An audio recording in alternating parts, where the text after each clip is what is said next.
Hey everyone, welcome to AppIQ. If you're new here, special welcome. In this video, I'll show you how to remove recently viewed items on Temu. First, open the app.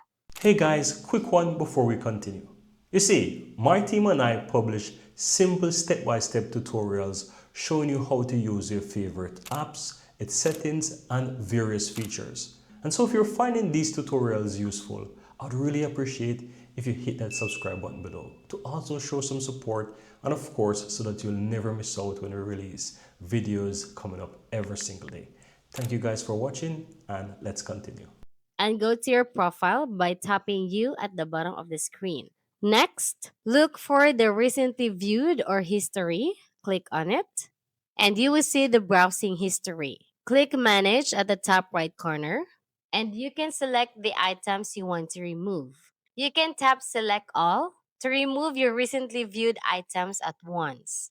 Tap Delete to delete all the items. If your version of Temo doesn't provide an option to clear recently viewed items, you may need to manage your browsing data through your device settings. And that's it. You've removed your recently viewed items from Temu. Thank you for watching. See you on the next one.